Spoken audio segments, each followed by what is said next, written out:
तो मैं निकल पड़ा था अपने दूसरे कैलाश यात्रा के लिए, किन्नौर कैलाश यात्रा। और मेरे साथ है दो साथी जो मेरे इस यात्रा में मेरे साथ रहेंगे। यात्रा की शुरुआत ट्रेन से हुई और हम पहुंच गए कालका। फिर हमने कैब बुक किया और निकल पड़े एक रोमांचक और मज़ेदार सफ़र पर।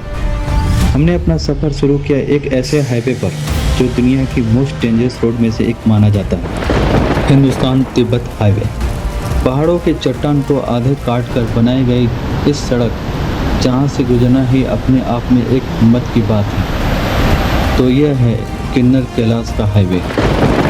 किन्नर वैली तक पहुंचने के लिए इस डेंजर रोड से गुजरना पड़ता है। 16 घंटे के सफ़र के बाद आखिरकार हम पहुंच गए किन्नर वैली, रिकांगपिओ।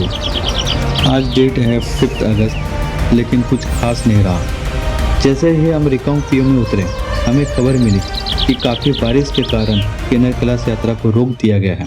बात करते हैं हिमाचल प्रदेश के किन्नौर की, जहां पहाड़ों से कार की तरह पत्थरों की बरसात हुई। किन्नौर में हुए हादसे में अब तक 14 लोगों की जान जा चुकी है। And in Himachal Pradesh, 13 people died around 30. पहाड़ का एक बड़ा हिस्सा टूटा। इसकी चपेट में Himachal roadways that scant regard to environmental laws is responsible. तो हमने रिकांगपिओ में ही 2 दिन वेट करने की ठानी, ताकि यात्रा दोबारा शुरू हो और हम अपनी यात्रा को कंप्लीट कर सकें। हमने आसपास के एरिया को एक्सप्लोर किया। 2 दिन बीत गए, लेकिन यात्रा अभी तक खुली नहीं। तो हम पहुंच गए किन्नर के डिप्टी कमीशन ऑफिस पर। वहां हमने मैम से डायरेक्ट बात की कि यात्रा कब शुरू होगी, क्योंकि हमें वापस भी घर जाना है। उन्होंने कहा कि यात्रा 11 तारीख के पहले नहीं शुरू होगी। तो हम फिर वहाँ से निराश होकर निकल गए और सोच रहे थे कि क्या करें। तो हमने फैसला किया न्यू एडवेंचर पर जाने का।